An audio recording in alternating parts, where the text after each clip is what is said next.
con el respectivo café, con el respectivo Tiene que mate, ser. intercambio cultural todo el año.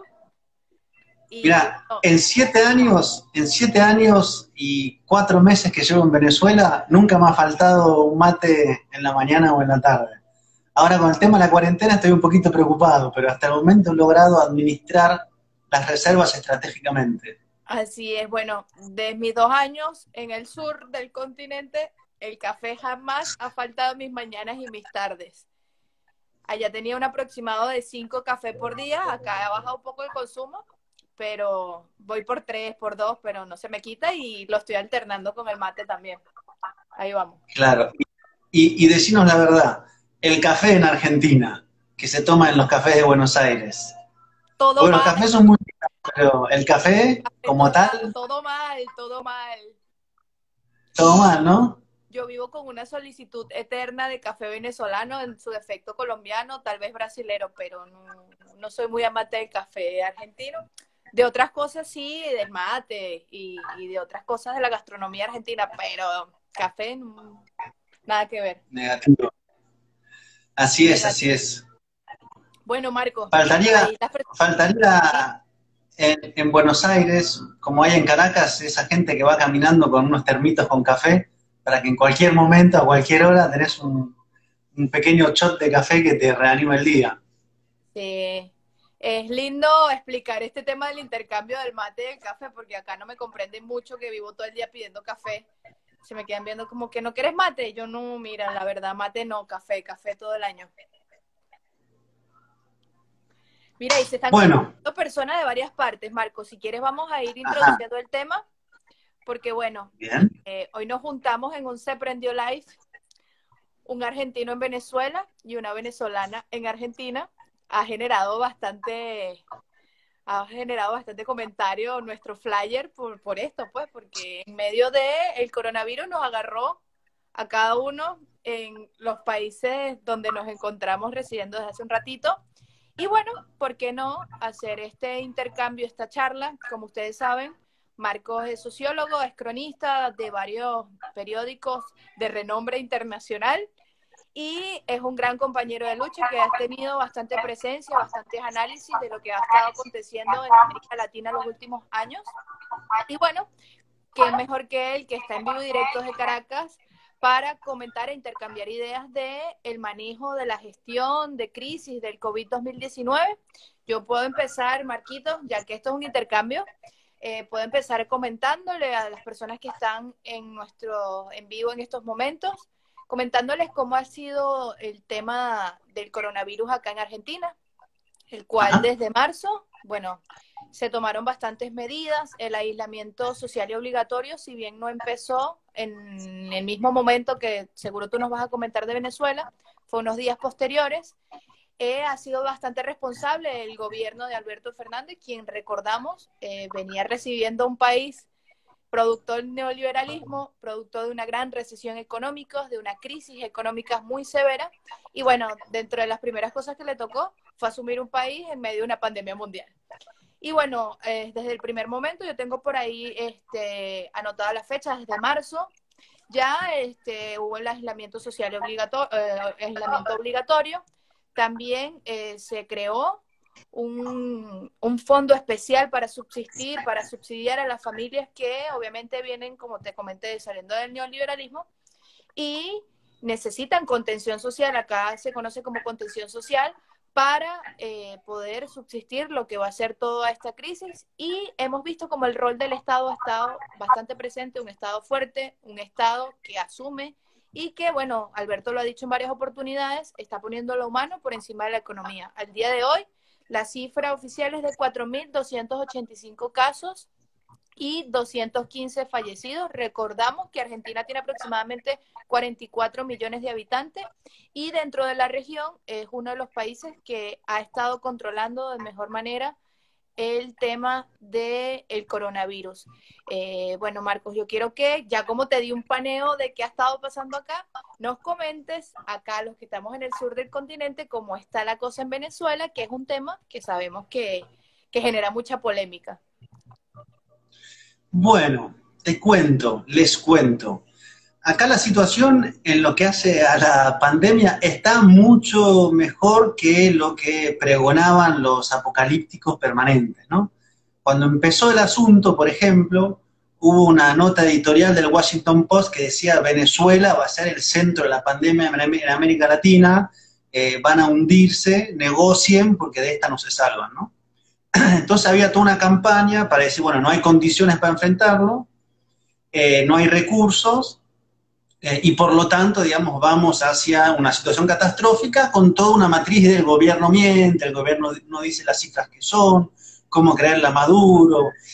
Bueno, eso me parece que rápidamente se fue como deshaciendo esa campaña, por razones medio evidentes en el fondo. En primer lugar, evidentemente recordar una cosa, acá hay un presidente, un gobierno, y hay algo ficcional que en redes sociales dice que es gobierno y que Estados Unidos dice que es el gobierno, ¿no? Entonces, eso ya venía en capa caída, y ante la situación de la pandemia, la mayoría de la sociedad, ¿a quién mira? Al único gobierno. Entonces, digamos, todo el mundo puso expectativa en que Maduro, en este caso, sea quien dé una respuesta a la altura de un desafío en el cual nadie tenía mucha respuesta. Y como desde el principio la respuesta fue buena, rápidamente Guaidó quedó más cerca del ridículo que de costumbre, y el gobierno, digamos, empezó a gestionar. Y fue de hecho el primero, si no me equivoco, que lanzó la cuarentena. Acá ya estamos pasando la mitad de la séptima semana. Y es más, empezó primero con cuarentenas por ciudades, cerró Caracas, cerró como 7 estados, donde había unos primeros casos, cerró las fronteras y después dio la cuarentena total, con uso de barbijo obligatorio para todo el mundo en la calle. Entonces esto que al principio parecía como medio drástico, todo el mundo decía, bueno, pero no es tan así, finalmente uno ve que progresivamente todos los gobiernos van tomando una decisión similar. Entonces yo no creo que Maduro y el equipo hayan sido como una suerte de adivinos, sino que hubo una política articulada con China, con Cuba, con los que ya habían pasado por el peor momento, para decir, bueno, ¿qué es lo que hay que hacer? O mejor dicho, ¿qué no hay que hacer? Entonces, la verdad es que trajo resultado, digamos. Es más, un resultado que a veces es medio complicado, porque como hay pocos casos finalmente, y hay poca gente fallecida, medio que el coronavirus está, pero no está, digamos. Hoy anunciaron un caso nuevo, entonces es como muy a cuentagotas. Entonces, bueno, en ese sentido yo creo que ha sido bien, creo que incluso, digamos, la derecha continental y muchos tuvieron que terminar reconociendo, medio a regañadientes, que bueno, que la cosa en Venezuela no está tan mal como decían que iba a estar. Ya que digan eso, es una victoria gigantesca, digamos. O sea, ahí acabas de mencionar algo sumamente importante, Marco, y es el tema de lo legítimo del gobierno de Nicolás Maduro, porque cuando hablamos de legitimidad, ¿qué entendemos o cuáles son las características principales que necesita un gobierno para considerarse legítimo y para legitimarse en medio de una situación como esta? Primero, la gente, o sea, el pueblo venezolano está acatando la cuarentena, como lo acabas de mencionar, o sea, la gente está quedándose en su casa. Esto es una de las razones por las cuales podemos considerar que hay un solo gobierno en Venezuela. Otra, las fuerzas de seguridad del Estado en medio de las directrices de la política pública venezolana, ¿a quién están obedeciendo? A su comandante en jefe, que a su vez en Venezuela eres comandante en jefe y eres presidente de la República. El tema sanitario, el control de la frontera, o sea, ya hay varias características que en medio de un desastre a nivel mundial está legitimando la figura de Nicolás Maduro en el mundo, que no le queda otro remedio a los organismos internacionales y hemos visto la solidaridad y agradecemos la solidaridad de más de 150 organizaciones a nivel mundial que han solicitado y han reconocido por primera vez los organismos internacionales que sí existe evidentemente un bloqueo financiero que se venía denunciando desde hace años, pero bueno, siempre la mediática lo colocó en tela de juicio. Yo quiero que me comentes un poco más sobre eso, de cómo en la movida latinoamericana y en la medida mundial no ha quedado otro remedio que reconocer que en Venezuela no hay dos presidentes, que de hecho hoy es 30 y es importante recordar qué pasó hace un año, ¿no? Sí, hoy es un día épico en la historia venezolana. Hace un año amanecíamos con lo que se suponía iba a ser un golpe de Estado, otro más en la historia contra el chavismo, y terminó en una película casi del orden de lo ridículo, ¿viste? Y de hecho con un saldo bastante bueno porque no hubo heridos, no hubo fallecidos, y pensemos que a las 7 de la mañana estaban con las armas en pleno Caracas, digamos, ¿no? No sé, Altamira sería como un Palermo, ponele, digamos. Imagínate que en la Avenida Libertador aparezca un grupo de militares con las armas y un tipo que dice ser presidente diciendo, bueno, llamamos a toda la Fuerza Armada a levantarse y a la gente a levantarse. Y que 4 horas después no quede nada de eso, digamos, ¿no? Eso fue una operación que algún día se va a estudiar con detenimiento, porque eso en el fondo es una operación de inteligencia, digamos. O sea, es el subterráneo de, bueno, te hago entender que podés, pero no podés, y te lanzas al agua, y finalmente, como le pasa a los tipos, no tienen lo que creen que tienen. Entonces, de hecho, eso marcó como el inicio del ocaso de Guaidó, casi definitivo, digamos. Después los norteamericanos lo posicionan a veces, en enero lo llevaron a la Casa Blanca, pero eso es para redes sociales y dura poco tiempo, digamos. Y la gente además se da cuenta que son medio ladrones, ¿viste? Lo de la oposición, medio, digo, para ser generoso, digamos. Medio Entonces, completo. claro, hay como 4 o 5 expedientes de robos. El último fue que ahora los gringos les aprobaron un dinero, ¿no? Un dinero que, de hecho de paso, se lo robaron a Venezuela. Entonces se filtra que en ese dinero los diputados de Guaidó van a cobrar $5.000 por mes con retroactivo. Entonces, claro, mientras los tipos están diciendo, no, porque el pueblo no puede más y la economía, te enteras que se están facturando $5.000 por mes con retroactivo, digamos.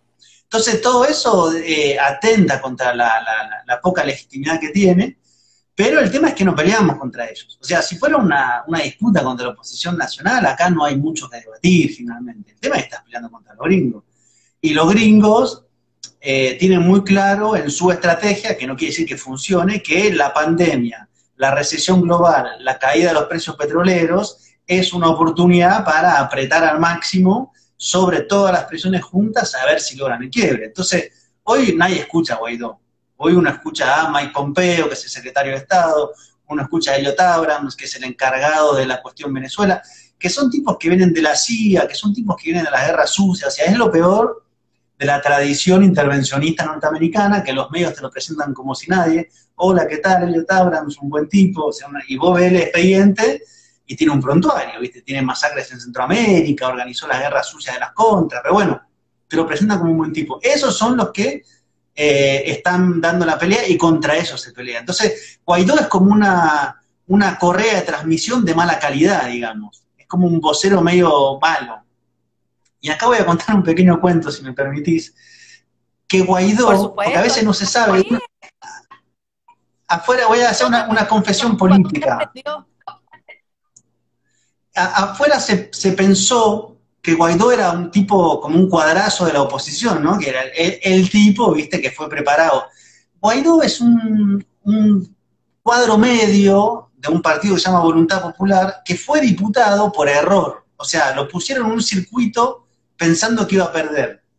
De carambola termina siendo diputado y de carambola termina siendo presidente porque no había otro que él en su partido para poner en ese cargo al frente de la Asamblea Nacional. O sea, es un tipo que en realidad nunca estuvo en los planes y siempre fue bastante mediocre. Es como Áñez en Bolivia, que te das cuenta que es un cuadro malo, pero que se supone que tiene que durar poco tiempo y bueno, después nos olvidamos, pero el problema es que acá hace 1 año y medio que lo estamos escuchando al tipo diciendo cualquier pavada. Pero bueno, ese hoy no importa, lo que importa hoy es lo que están haciendo los Estados Unidos. hablando de la mediática y la escalada, Marcos, nosotros tenemos que analizar algo muy importante y ha sido el comportamiento y el nivel de ahogo que ha tenido Estados Unidos desde que inicia la crisis del coronavirus a nivel mundial.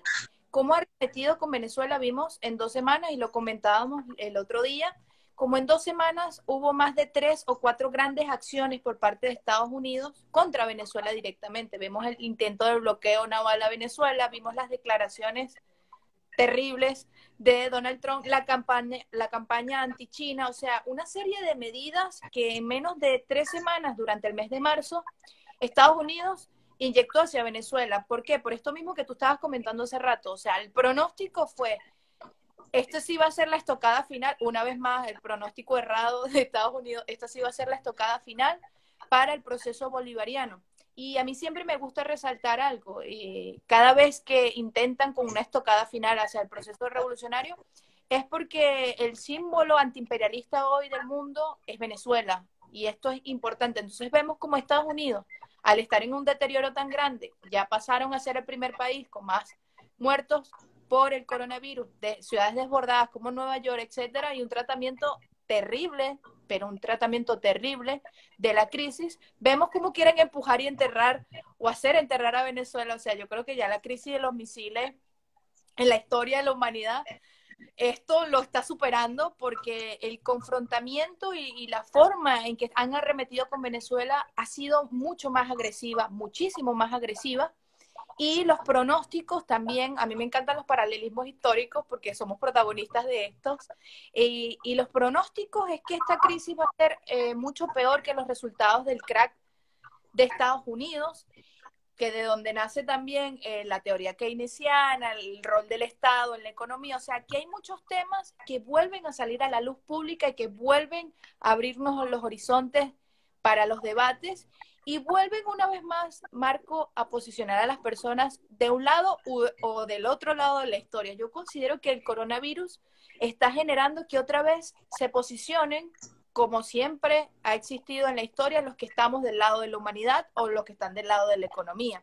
Y todo aquello medio queda ahí como, ¿sabes?, en cuestionamiento. O estás de un lado o estás del otro lado.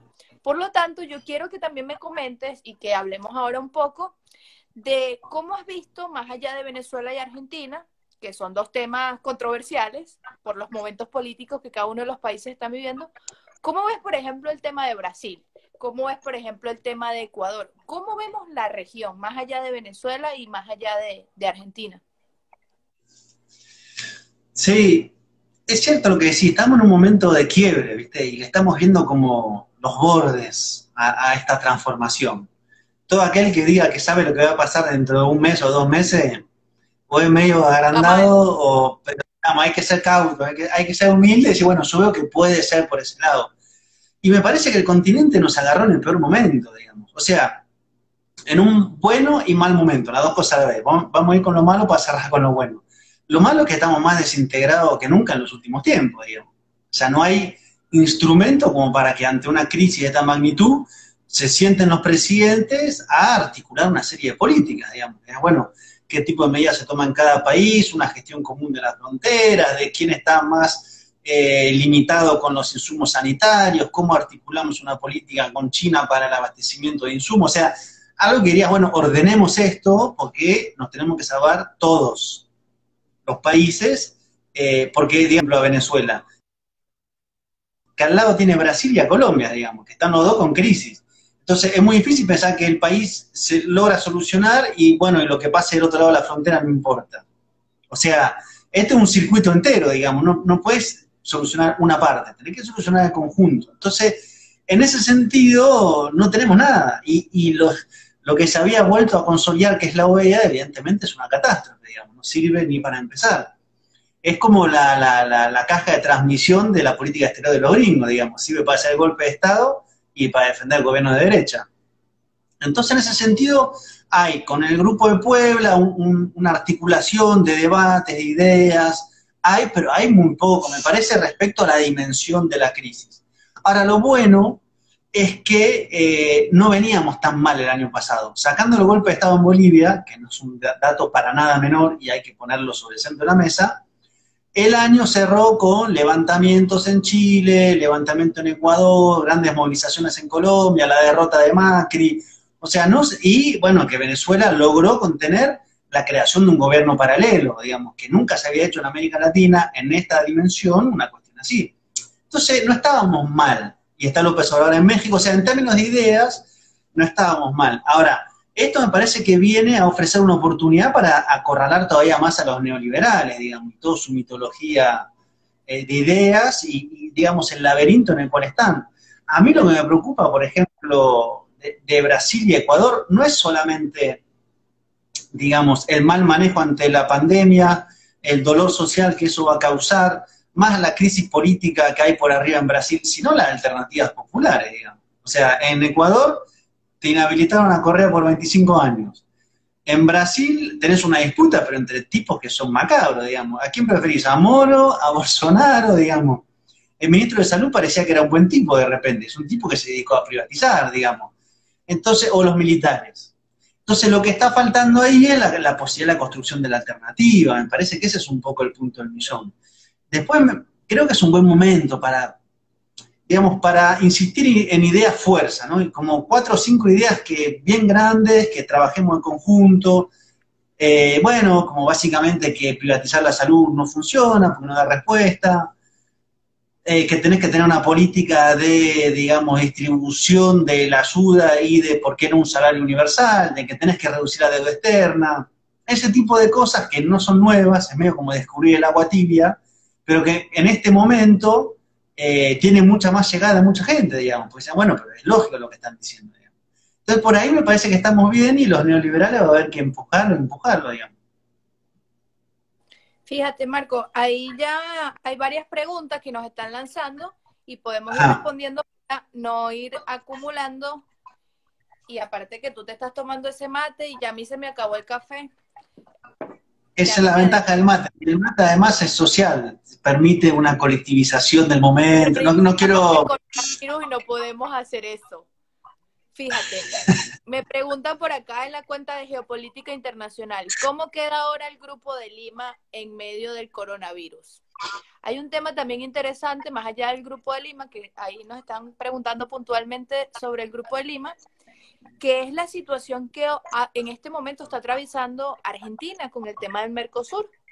Vimos que se salió de una mesa de negociación de un tratado de libre comercio con algunos países y está sumamente interesante porque, en definitiva, para las relaciones internacionales hay, sin duda alguna, más allá que no podemos hacer pronósticos futuristas de los nuevos bloques, los nuevos mecanismos de integración, etcétera, pero hay posturas muy claras en estos momentos de priorizar el tema humano antes que el tema económico, y con base a esto, en términos de relaciones internacionales, creo que se están viendo las cartas sobre la mesa, por así decirlo. Fíjate que hay países decididos ya en tratados de libre comercio, etcétera, que son estos mismos países de carácter neoliberal en la región, pero hay posturas como la de Argentina, donde están colocando un freno y está generando bastante polémica para los sectores rancios de la sociedad argentina. El día de ayer, todo el día, la mediática de este país estuvo hablando sobre que Venezuela cada día se parece más a Venezuela, y ahora con la llegada de las brigadas cubanas a este país, o sea, Los vemos, agentes de inteligencia cubanos. sí, los de la bata blanca son los nuevos precursores del comunismo en la región, y todas estas cosas que siempre insisto mucho, los paralelismos históricos, todo esto que se dijo desde que inició el bloqueo de Cuba, desde que fue la crisis de los misiles, hoy en día hay nuevos protagonistas de esta historia, entre esos Venezuela, pero cómo la campaña anti-Cuba sigue siendo la misma, cómo los héroes y las heroínas de Cuba hoy han dado, o sea, estamos hablando de que Francia, Italia han solicitado las brigadas de la solidaridad de Cuba, y cómo en países como este, por ejemplo, generan aquel escándalo mediático por el tema de los cubanos. ¿Qué opinión tienes tú sobre eso? Bueno, yo en los últimos años he estado marcado por la mediocridad de la oposición venezolana. Me parece que es de las oposiciones más malas en todos los niveles, a nivel político, a nivel de ideas, y bueno, siempre el mito fue el que Cuba era el enemigo, ¿no? Que Fidel Castro era como el gran operador que manipulaba a Chávez, y una derecha muy mayamera, como se dice acá, ¿no? O sea, este sueño como de plástico de Miami, como muy presente, que venía de antes, evidentemente. De hecho, hay un documental que está bueno, que se llama Miami Nuestro, que es un documental como de los años 90, que muestra cómo los venezolanos iban todos los días a Miami, que iban con sus avionetas y compraban, o sea, era, digamos, lo que en Argentina fue en los años 90 con el menemismo, en Venezuela fue como durante varias décadas con la cuestión Miami, ¿no? Y eso marcó a fuego, digamos, una parte de la sociedad que además se ve a sí misma como absolutamente superior a toda la demás parte. Yo creo que ahora con esta operación como anticubano de Argentina, porque yo siempre decía, en Argentina el tema Cuba, viste, es un tema medio lejano, digamos, o sea, ¿quién le va a pegar a Cuba? Digamos, es un tema casi como, no está nunca de actualidad. Venezuela sí, evidentemente, pero Cuba no. Pero ahora, digamos, están transformando las matrices de opinión de la derecha argentina parecidas a las de la derecha venezolana. Lo que espero es que no tenga calado, digamos, que cuando aparezca un tipo a decir, hay un infiltrado del G2 en un hospital público de La Matanza, la gente se muera de risa, dígame, no, flaco. No es así, Está todo digamos. mal. Digamos, vamos a ver cómo reacciona el G2 es el servicio cubano, ¿no? Acá el mito en Venezuela es que el G2 maneja todo, digamos, ¿no? Maneja desde, no sé, los militares, los servicios, todo, todo, todo. El G2 es como un gran monstruo. Pero bueno, evidentemente la derecha argentina se está como pauperizando, digamos, porque es muy malo como discurso, me parece. Fíjate, Marco, otra cosa sumamente interesante que es importante hablar sobre el tema de América Latina y el coronavirus es Ecuador. Ya hablamos un poquito de Brasil, pero ahora hablemos de Ecuador.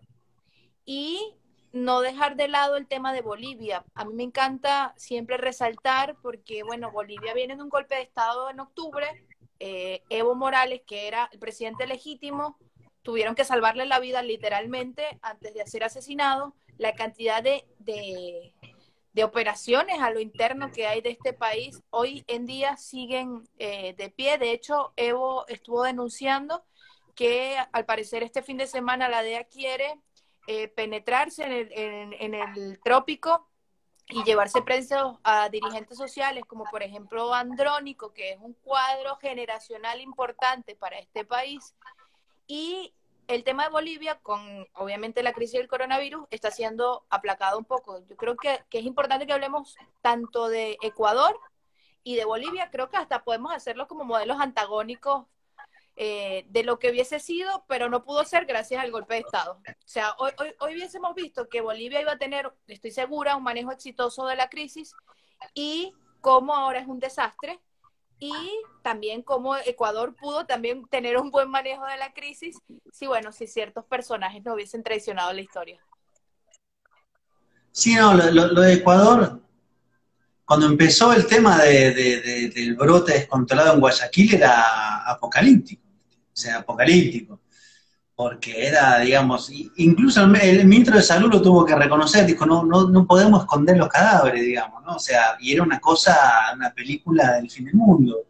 A mí lo que me parece, digamos, o sea, porque vos podés tener un mal manejo porque suponete que subestimaste el peligro, suponete que dijiste, bueno, no, pero si hacemos lo que dijo Boris Johnson y priorizamos una tesis medio que si nos enfermamos todos seremos inmunes todos, pero cuando te das cuenta que la cosa no va bien, tenés que salir a poner la cara y a rectificar, eso sería un poco el asunto, digamos, de un gobernante. Bueno, me equivoqué, no te digo Juan Domingo Perdón, como el personaje de Capusotto, pero digamos, en un momento recapitular y decir, bueno, así no era, digamos, ¿no?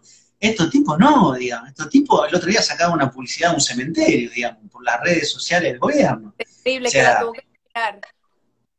una cosa, yo no sé de quién lo asesora, espero que uno llega a pensar que es saboteo interno, pues es inconcebible, digamos. Oh, el Camposanto, acá vamos a ser todos felices. Ahora, lo que tenés es que primero lo que hicieron fue acusar a los medios internacionales de estar mintiendo. Igual que cuando fue el levantamiento indígena, ¿no? Estos son los de afuera, los medios de acá y los correístas. Ahora, en medio de eso aprovechan y, digamos, terminan de dar una estocada muy dura a Rafael Correa y al correísmo como movimiento, digamos. Entonces, a mí lo que me parece es que Moreno siempre fue una pieza descartable, de poco vuelo. Creo que él nunca tuvo incluso aspiraciones de escribir grandes cosas en las páginas de la historia ecuatoriana. Siempre fue un personaje medio asustadizo. La gente que lo entrevistó antes de ser presidente te dice, nunca fue, digamos. Y yo creo que él está pensando en cómo retirarse lo más rápidamente posible de esto, que se olviden de su nombre y su apellido, y, o sea, de verdad te digo, no tiene ambiciones. Es un tipo mediocre, digamos. El tema es que, mientras tanto, digamos, el país está sobreendeudado con el Fondo Monetario Internacional, te persiguen a toda la oposición política. Ese es lo que está pasando en Ecuador, que es lo más complejo, que es, bueno, ¿cuál es la alternativa ahí, digamos? Porque además, a todo esto hay tensiones entre el movimiento indígena, el espacio de Correa, o sea, es un laberinto denso. Y en el caso de Bolivia, mirá, se suponía que iba a estar por 3 meses, años, ¿no? ¿Cuándo estamos? En fin de Cuatro, abril, ya, digamos. ya ha pasado mañana, ya mañana creo que es mes abril. Ya no sé ni qué fecha estamos con esto de Claro. de la Entonces, uno diría, bueno, si es un gobierno, digamos, con cierta, si tuviera algo de legitimidad de origen, diría, bueno, está postergando elecciones porque hay crisis, pero conociendo cómo son, están postergando para mantenerse, para perseguir aún más y para hacer su negocio y ver cómo se reparten la torta. Y en medio de todo eso, los Estados Unidos metiéndose en todos los aspectos, digamos, ¿no? Entonces, es complejo, ahora están debatiendo de hecho el tema de cuándo va a ser la próxima fecha de las elecciones, porque claro, tenés que preservar la cuestión de la salud, pero tenés que llegar a un acuerdo político con los golpistas, digamos.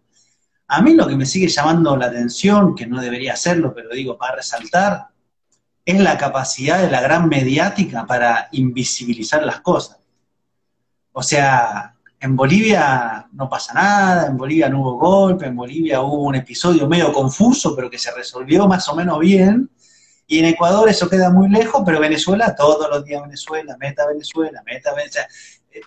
Y es muy obvio, pero me parece que alguna gente tiene su calado. No, no sé qué están diciendo en Argentina, no sé cómo ves vos que tiene eso como, cuánto permea, cuánto no permea. Te cuento, Venezuela desde hace rato ya no es tema en Argentina, y si lo es por lo negativo, pero por ejemplo, el manejo que ha tenido Nicolás Maduro, que fue el primer presidente de la región que tomó las medidas drásticas, es decir, desde la raíz. A mí me encanta cuando nos dicen radicales, porque yo digo, sí, obvio que somos radicales, nosotros vamos desde las raíces de los problemas y los abordamos. Bueno, el gobierno de Nicolás Maduro desde el primer momento agarró y las medidas radicales, drásticas, barbijo y todo el mundo a sus casas. Cosa que, por ejemplo, hoy estaba leyendo un análisis, un paralelismo, que hoy fue que por primera vez el gobernador de Sao Paulo llama de forma obligatoria el uso de barbijo cuando en Venezuela pasó hace más de 40 días. Y ahí tú ves los antagonismos, de las medidas, ¿verdad?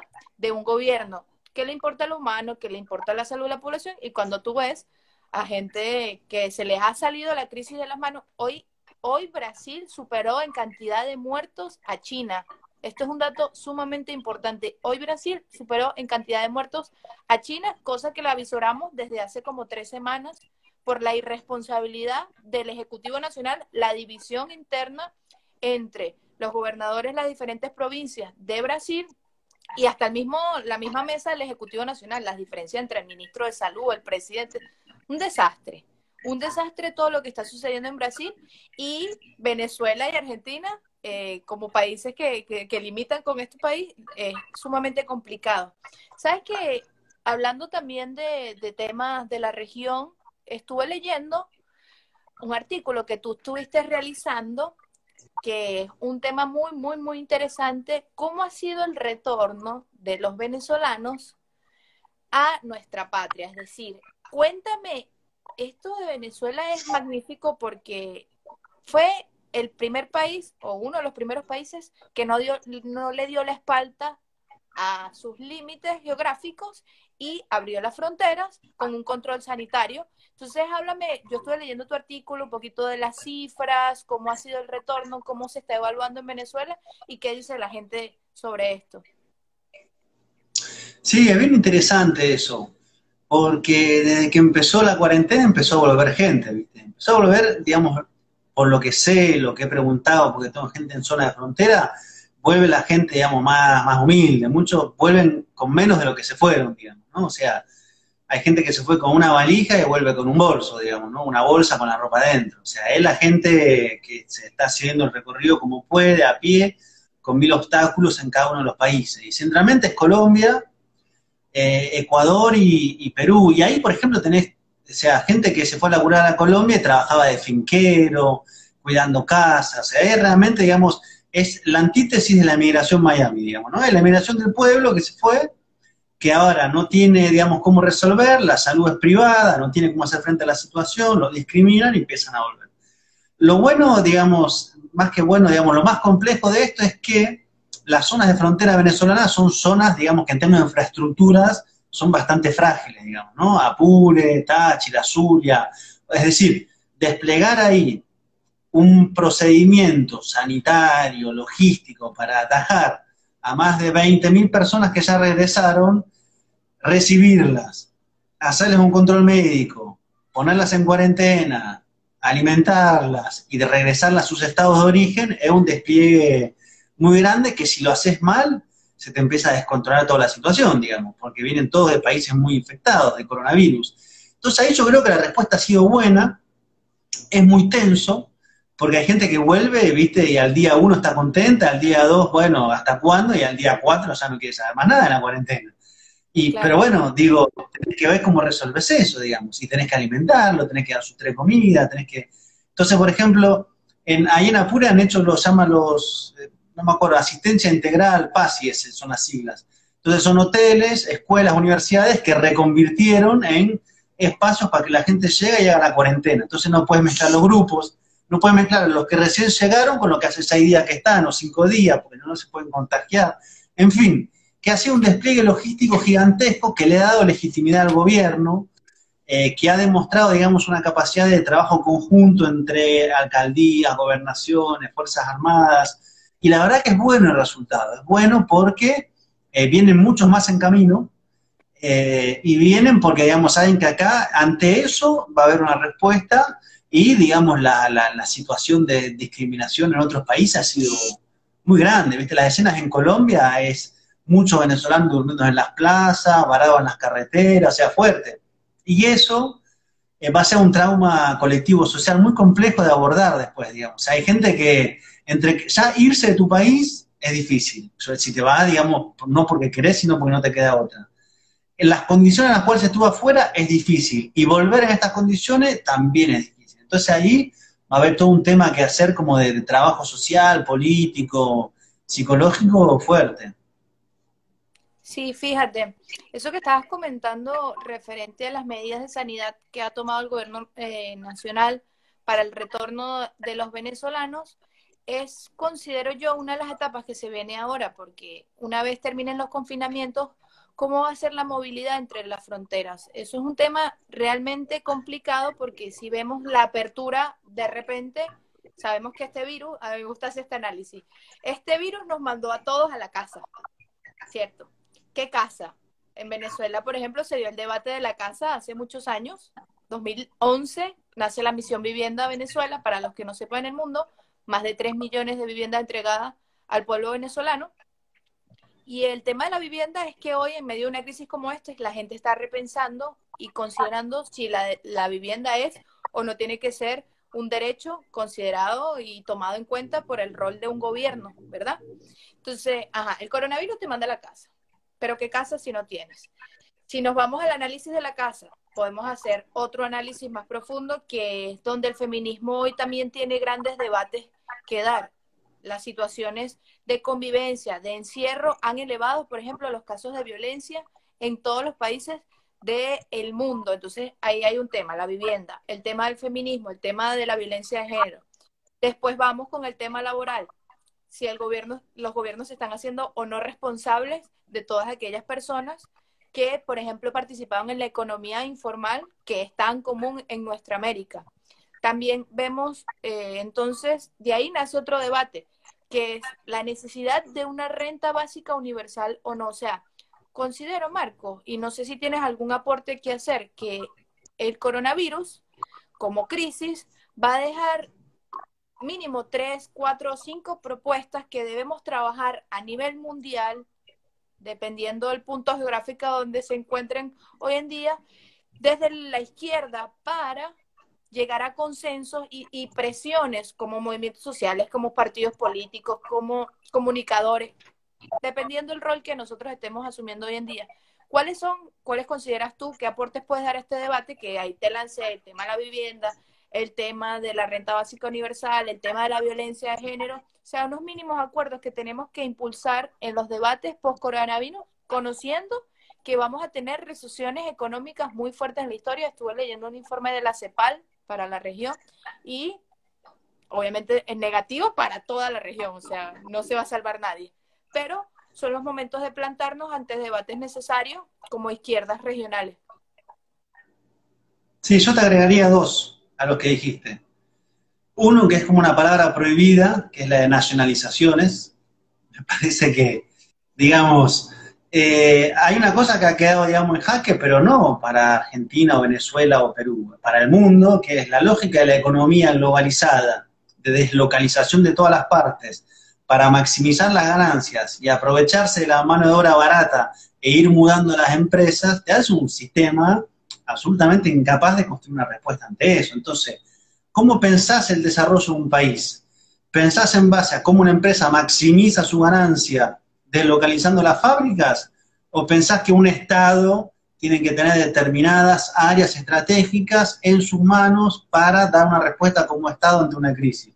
Es un tema central, digamos, porque si vos tenés, ¿qué es lo que le pasó a los europeos? Todos los barbijos están en China, porque todo el mundo mudó la fábrica para China, y de repente todo ese circuito queda roto y no hay para todo, te das cuenta que todo está en manos de la especulación del capital. Entonces, este mito de la globalización, de las fábricas que se mueven y que qué bueno, made in Taiwán y fue por el mundo, en realidad hizo que el capital se concentrara en pocas manos.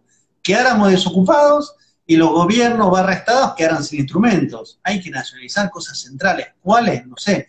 Pero no es muy difícil pensar que la alimentación, por ejemplo, tenés que tener un esquema no especulativo, que la salud tenés que tener una respuesta como Estado.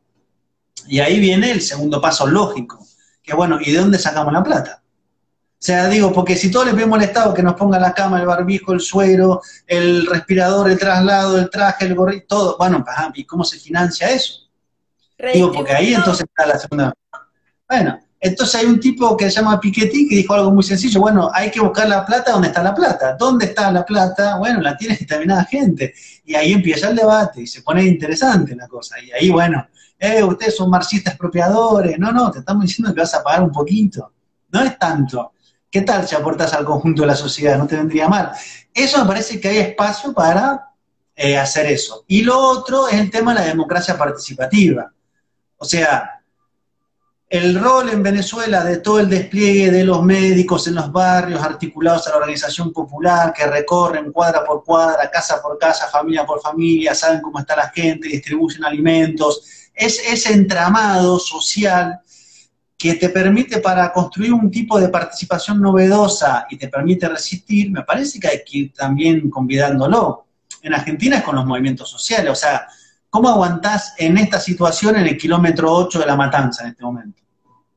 Digo, ¿quién tiene ahí suficiente capacidad? O en Varela, o en Quilmes, o en la 31. O sea, los movimientos son imprescindibles para avanzar, para aguantar. O sea, son un actor político central que me parece que es tiempo que empecemos a pensar, bueno, y de forma más estructurada, ¿qué rol podemos pensar que tiene en la sociedad, en un proyecto de nación, digamos? Que eso es un poco lo que se vio en Venezuela con las comunas, que bueno, pensemos en el horizonte nacional, en una estrategia, bueno, hacia dónde apuntamos que va la organización. Eso me parece que son cuestiones que hay que empujar, y eso es una disputa, o sea, nadie va a regalar nada, digamos, ni los ricos van a regalar 0,0001 de su fortuna, ni nadie te va a regalar mucha participación, ni nadie te va a decir, bueno, no, nacionalicemos que está bueno. Eso es correlación de fuerza y meterse en problemas, digamos, porque Mira, si no te metes en problemas no transformas nada.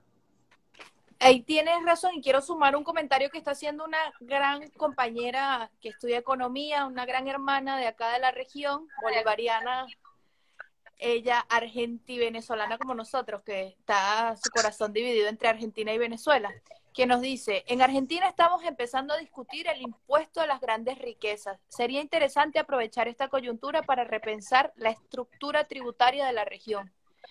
Este tema que ha causado mucha polémica por el impuesto a las 50 familias que dominan la economía de este país, es muy importante porque la resistencia que ha existido con la reestructuración tributaria, o sea, la legislación de la reestructuración tributaria en el país, causa, o sea, la mediática generó en redes sociales que no, que todos los pobres deberían ser más pobres para aportar el dinero que se necesita en el país para poder comprar los respiradores necesarios. O sea, cómo el sacrificio de nada más 50 familias era impensable para la gente tan rica. O sea, ¿ves esto, Marco? Cada día se acerca más a un debate de clase marxista, de estos que nos gustan a nosotros, porque definitivamente el rico no puede aportar ni un poquito más de lo que se sacrifica constantemente, sino que pretende que las grandes mayorías que son pobres aporten mucho más. O sea, el debate insisto, cada día se acerca más a ponerse de un lado o del otro lado de la historia. No sé cómo lo ves tú. Sí, no, pero pará, te agrego una cosa. Además, los ricos, ¿dónde tienen la plata? O sea, pues si vos me decís, bueno, mirá, tienen la En plata en un paraísos país con fiscales. impuestos, no les cobran mucho, pero la tienen afuera. Entonces, si encima que te cobran poco, la tenés afuera. O sea, entonces la salud, ¿quién la financia? Me parece que, ahora, eso son pisos, digamos, son pisos para pensar, digamos, cómo avanzamos. Son impuestos progresivos, son pensar de dónde recauda un Estado en situaciones más. O sea, Venezuela tiene una cuestión, entre comillas, sencilla, entre comillas, y una tonelada de comillas es que desde el inicio del proceso estaba muy claro dónde se encontraba la máquina de producción de la riqueza, PDVSA. Entonces, si vos agarrás el control de PDVSA, con todo lo complicado que era eso, desde la estructura, la forma en la cual se armó, manejas el pulmón, los dos pulmones de la economía venezolana. Hay otros países donde es más compleja esa estructura. O sea, ¿cuál es la PDVSA de la estructura económica argentina? ¿Qué es lo que puede el Estado hacer para manejar semejante músculo económico? Bueno, no hay una sola parte. Y lo que más mueve, que es la gran oligarquía, es complejo, digamos, cómo te relacionas con eso. Entonces, los que tienen plata, hay una política muy... Entonces, ahí hay que ver cómo se va equilibrando. Lo que está claro es que no le podemos pedir más sacrificio a nuestra gente. Eso es como la premisa, digamos. Así es, Marcos. Bueno, y ya para ir cerrando lo que es nuestro Se Prendió Live en medio de mates y café, coméntame un poco y hacia eso vamos a trabajar. Nos hemos puesto como meta eso.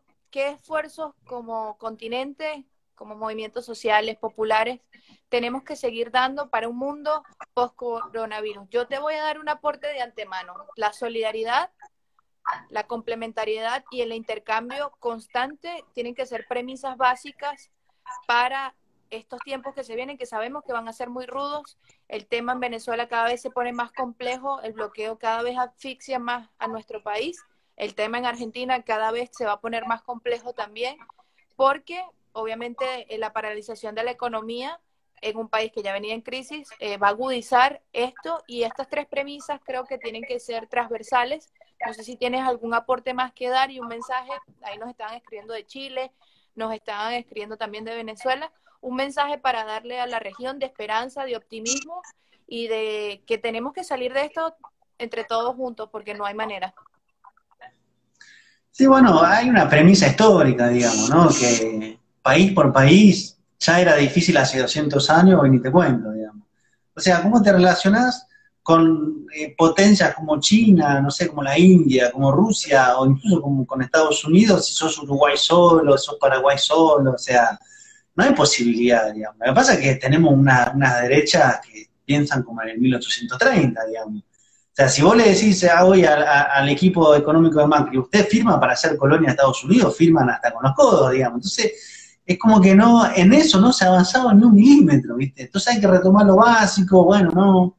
Así sea, no porque es Latinoamérica, la identidad, así sea solo para negociar, para hablar como de tú a tú, tenés que unificarte, digamos, eso es lo primero. Y después siempre la unificación es en dos niveles, un nivel gubernamental, o de política estratégica de Estado, y un nivel de los movimientos, de los partidos, de las fuerzas, de la intelectualidad, de los artistas, de todo ese gran conjunto de las sociedades, siempre los dos, digamos, porque los gobiernos van a pasar, digamos, eso es muy difícil pensar en un gobierno que va a quedar por siempre, y además con los niveles de revancha que hay en América Latina. No es lo mismo un cambio de gobierno en América Latina que un cambio de gobierno en Europa, porque de hecho en Europa hace mucho que no se disputa nada. Entonces, claro, cambio de gobierno sigue lo mismo. Como acá estamos como en plena disputa, cuando cambia empieza la revancha. ¿Y el acumulado dónde está? Si vos pusiste toda tu fuerza en el gobierno y perdés el gobierno, tenés un problema, digamos. Preguntar a los ecuatorianos cómo están con eso. Preguntar a los brasileños cómo están con eso.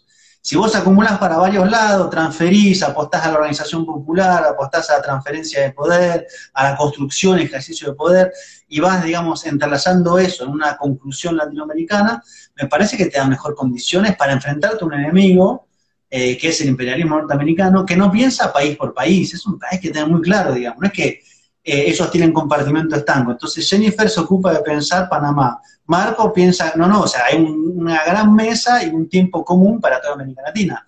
Nosotros somos los que todavía a esta altura, 200 años después, pensamos de forma individual, digamos. Entonces vemos el golpe de Estado en Bolivia y decimos, ¡ay, un golpe de Estado en Bolivia! ¿Cómo puede ser? Y los tipos estaban leyendo todo el continente árabe. Entonces ahí, digamos, tenemos que tener mucha más ejercicio de lectura continental de los tiempos. Total, Marco.